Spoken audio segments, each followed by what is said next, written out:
Bom dia, boa tarde, boa noite. Quem fala aqui é o Renan e você está no canal Broken Lamp Games, aqui para estrear no canal um tópico novo, que é o tópico Board Games. Eu acho que nada melhor do que a gente começar esse tópico com um assunto extremamente interessante, que são os próximos lançamentos da Galápagos, que não vai mudar de nome, mas meio que foi comprada pelas Asmodee e tal, então Galápagos, Asmodee.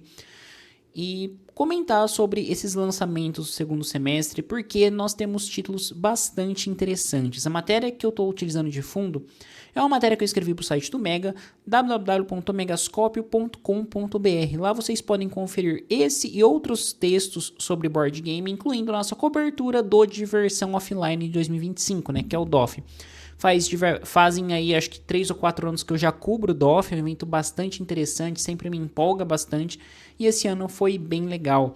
E o que me animou sobre os lançamentos da Galápagos é porque eu achei o stand deles não tão bacana dentro do evento esse ano. No meu review do evento lá no Mega, eu comentei que foi porque eles focaram muito no Star Wars Unlimited e não tinha mesa dos board games deles. Então, assim, de lançamentos a gente teve muita pouca coisa sendo mostrada ali, ou muita pouca coisa para testar deles. Na verdade, nenhuma coisa deles para testar. As mesas estavam dedicadas somente a Star Wars Unlimited. Então aqui eu acho que eles acertaram com os anúncios, né? A gente vai ter ainda um evento em setembro. Não vou poder ir no evento, nem fui atrás de ingresso, nada, mas não vou poder ir no evento. Mas para quem puder ir, vá e vocês vão poder experimentar muitos desses jogos que eu estou comentando aqui neste vídeo. Então vamos começar aí. Aqui acho que vai ter uns 10 jogos. O primeiro dele é o Battle of Hoth, que é um jogo com as mesmas mecânicas desse segundo aqui, de Memoir 44, que traz muito mais um quesinho ali de criação de batalhas, gerenciamento de exércitos, aqui trazendo para a temática de Star Wars. Aqui, como consta na descrição, ele contém 74 miniaturas, 17 cenários, oferece alta rejogabilidade, com regras simples e cartas de comando que facilitam a entrada de novos jogadores, mas também agradam veteranos pela profundidade estratégica. Cara, esse jogo tem tudo para ser muito legal. Pena que eu não curto muito Star Wars. Eu tenho planos de pegar alguns board games de Star Wars, ainda tenho. Esse não entrou necessariamente no meu radar, mas para quem curte Star Wars e jogo estratégico de miniatura, eu acho que isso daqui é um prato cheio. E na sequência a gente vai aqui para Memoir 44, que é um jogo tático que simula a batalha da Segunda Guerra Mundial de forma dinâmica e estratégica. Usa sistema de cartas e comando de tabuleiro dividido em 3 seções, onde os jogadores movimentam tropas e atacam com dados customizados. Então é basicamente uma variação, talvez, do jogo de batalha do Star Wars. Segunda Guerra, não sei, eu sou muito mais para um Zombicide. A gente vai falar aqui que não chega a ser esse gerenciamento de tropas, mas de miniaturas eu sou muito mais para um Zombicide, Cthulhu Death May Die, coisa do gênero. Agora vamos para Bomb Booster. O Bomb Booster, ele é um party game cooperativo de dedução que ganhou o prêmio Spiel. O objetivo é desarmar bombas cortando fios invisíveis, mas sem ter todas as informações. Isso exige raciocínio rápido, comunicação afiada e confiança entre os jogadores. É um jogo que eu acho que ele acaba sendo muito mais voltado para um party game. Para quem curte party game, vai ser bem legal, acredito. E o que me chama mais atenção no jogo é a arte dele em si. Na live eles mostraram um pouquinho dos componentes do jogo. Parece que vai estar bem bonito e bastante divertido. Agora vamos aí para Seven Wonders Dice. O Seven Wonders Dice, ele é um caso que eu fico meio assim de pensar em pegar ele, sabe? Eu acho muito legal o Seven Wonders. Eu já joguei os outros Seven Wonders e aqui em casa eu tenho o Seven Wonders Duel, né? Que é uma versão simplificada e formatada para 2 jogadores. O jogo base, ele dá meio que um suporte para 2 jogadores, mas não consegue fazer isso de uma forma muito otimizada, que é a versão grandona do jogo. O Duel, ele já tem 2 expansões também, que adiciona o Panteão e uma outra temática que eu não me recordo agora. Só que ele traz um sistema que não é bem o draft de cartas que a gente conhece, né? Você vai montar aquela pirâmide de eras e vai comprando as cartas com fileira revelada e não revelada. Então você vai montando a sua estratégia, puxando as cartas que está disponível, vendo a estratégia do seu oponente, querendo avançar o seu exército e meio que montando o seu campo de uma forma bastante dinâmica. Com o DICE, pelo que eles falaram, vai ser uma coisa bastante semelhante, mas vai trazer a ideia de rolagem de dados e fazendo com que você manipule esses dados de alguma forma, segundo alguma habilidade que você tenha. Não sei, eu gosto da ideia, mas por já ter um Seven Wonders na minha prateleira, eu fico meio assim de pegar um jogo da mesma temática, só que mudando de carta para dado. Eu sei que pode ser diferente, mas me deixa assim. Então, é um jogo que, putz, compraria, mas eu fico querendo ver, talvez alugar primeiro para sentir como é que é o jogo, se não é totalmente igual ao Seven Wonders Duel ou outros Seven Wonders que já foram lançados. Mas para quem nunca jogou, eu creio que seja um excelente jogo de Seven Wonders. Mas se for para 2, vai de Duel, cara, porque é bem da hora. O próximo é o Mass Effect The Board Game Priority Agalas. Esse jogo eu tô bastante hypado para ele, não vou mentir não, porque apesar da magia não ter carregado aqui, né? Eu tô, assim, bastante empolgado para ele, porque ele é um jogo do estilo que eu gosto, de miniatura. Ele vai ter uma narrativa, segundo eles disseram, ramificada, focada em história, focada em cooperativo. E ele vai ter uma de 3 a 5 missões ramificadas que garantem alta rejogabilidade e envolvimento emocional. Isso de 3 a 5 missões ramificadas, eu acredito que seja uma forma de falar que de 3 a 5 missões você vai poder escolher direções que vai excluir as outras dependendo o que você fizer. Enquanto outras vão ser bastante diretas, mas no geral, pelo menos 10 missões eu creio que vai ter. 10 para mais. Então assim, eu gosto da ideia, eu gosto quando você tira um videogame e põe ele no tabuleiro. E assim, eu fico bastante empolgado pro board game de Mass Effect. Não sou fã de Mass Effect, mas eu acho que essa releitura do jogo para o analógico pode funcionar muito bem. Agora a gente vai entrando numa parte que, putz, eu fico curioso, né, que é o Tiny Epic, que é uma linha que já possui outros jogos. A gente tem aí o Tiny Epic Mafia, Tiny Epic Pirates, Tiny Epic Gangsters, Tiny Epic Vikings, que são jogos que trazem uma miniaturização e mecânicas diversas ali de conquistar territórios de batalhas. Aqui no caso é o Tiny Epic Dungeons, que já vai chegar com uma expansão de história. Eu fico bastante interessante porque eu gosto desse formato de jogo que remete ao RPG, que remete a Dungeon Crawler. E Tiny Epic Dungeon, ele me pegou assim e ligou meu radar para, putz, eu acho que eu vou querer fazer uma pré-compra desse jogo, porque vai ser interessante e vai ser bem divertido. Então, ele tá no meu radar e para quem curte Dungeon Crawler, eu acho que a linha Tiny Epic vai pegar de jeito com o Tiny Epic Dungeon. Agora vamos para Escape the Dark Castle, que é outro jogo cooperativo também, com essa pegada de RPG, com esse quesinho de Dungeon Crawler, que eu acho muito da hora no jogo, de você ir descobrindo os tiles, de você ir superando os desafios. Ele, se não me engano, funciona com rolagem de dados. E eu não vou mentir não, a primeira coisa que mais me pegou aqui foi a arte do jogo, tá? Assim, é uma arte que eu acho lindíssima.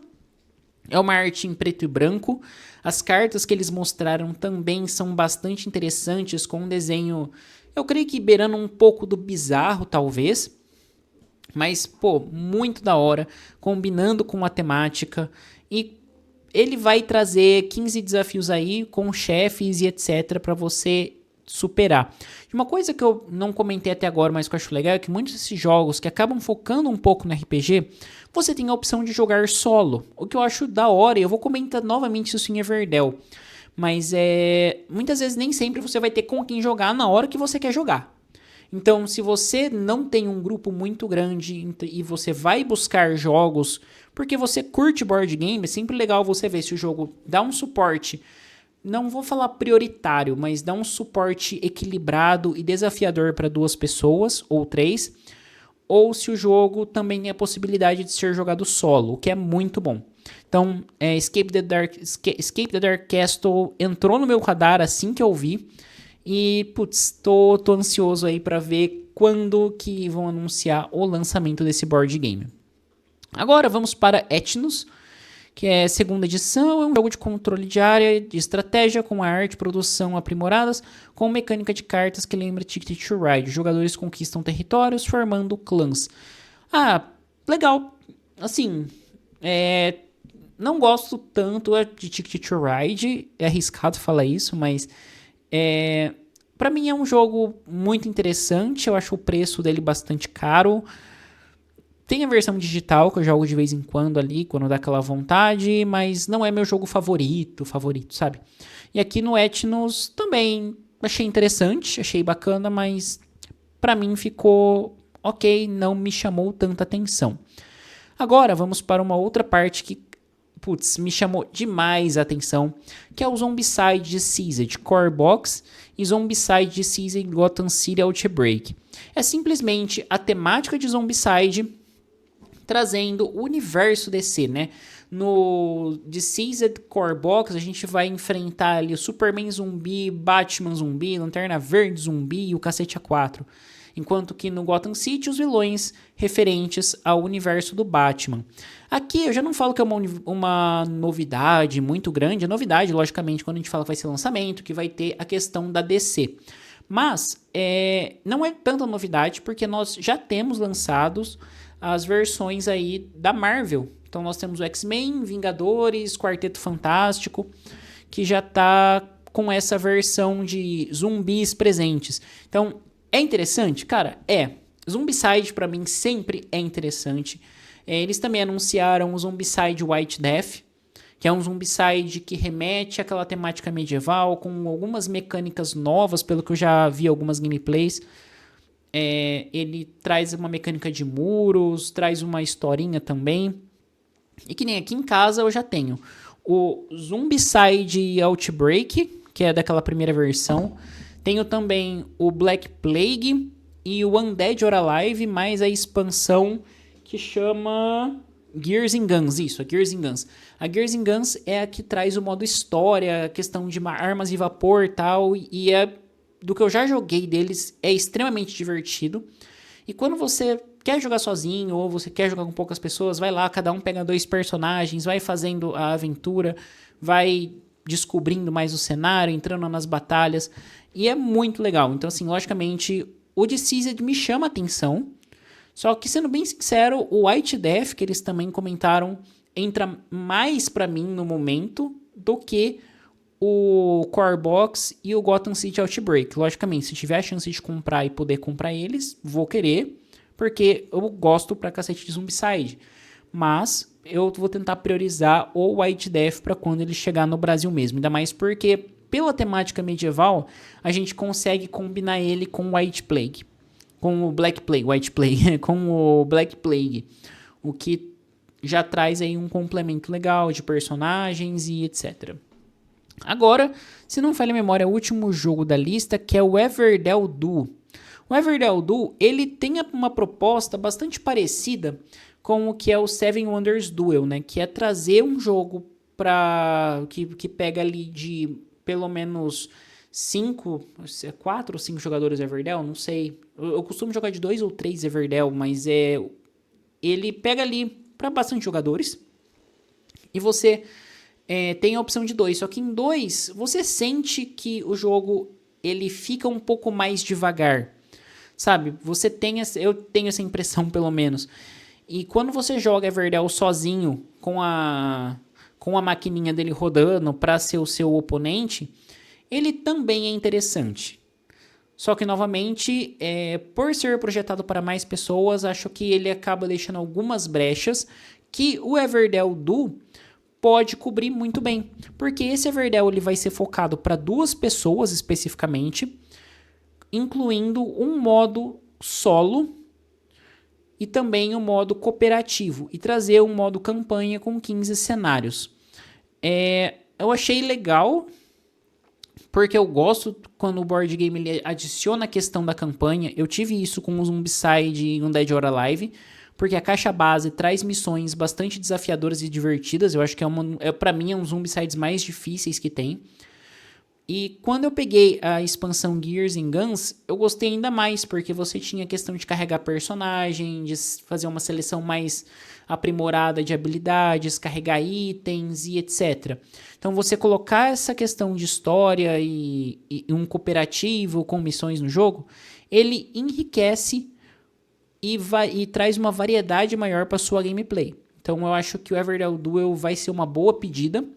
Seja você que quer entrar no universo de Everdell, ou você que, putz, eu já tenho um Everdell base, que não é o meu caso, que tenho o primeiro Everdell, e quero alguma outra experiência dentro desse universo que é extremamente fofo e divertido. Então, acho que o Duel, ele vai cair muito bem, sabe? Então, eu fico bastante empolgado também. Então, se fosse para montar uma lista com 4 jogos que eu estou esperando bastante aqui, é o Everdell Duel, o Escape the White Castle, Tiny Epic Angels e Mass Effect The Board Game. Em quinto eu colocaria o Zombicide White Death, né? Mas como eu não escrevi aqui, eu não tô contando com ele no momento. Mas, enfim, Spoiler Night foi bastante interessante. Logicamente, eu creio que algum desses jogos podem atrasar nesse segundo semestre. Pode, normal. Mas já fica aí a dica para você que quer algum deles, ficar esperto para quando for lançado, para você já pegar, já ir se preparando, porque algum deles pode chegar bastante caro, talvez, né? Dada a diversas situações e adversidades, e considerando que board game não é um hobby dos mais baratos no Brasil. Então, acho que é isso. Vou ficando por aqui. Primeiro vídeo estreando um quadro falando sobre board game. Pretendo trazer outros com reviews e etc, novidades. Mas por hoje é só no assunto. Nos comentários me fala se vocês curtem esse tipo de vídeo sobre board games também, se vocês gostam de jogar, quais dos que eu comentei aqui vocês estariam dispostos a gastar o seu dinheiro, quais vocês já estão de olho, o que vocês acharam de Spoiler Night. Lembrando que sugestões para futuras temáticas são sempre muito bem-vindas. Se inscreve no canal, ative o sininho para não perder nenhum conteúdo. Bom, é isso aí, muito obrigado e até a próxima.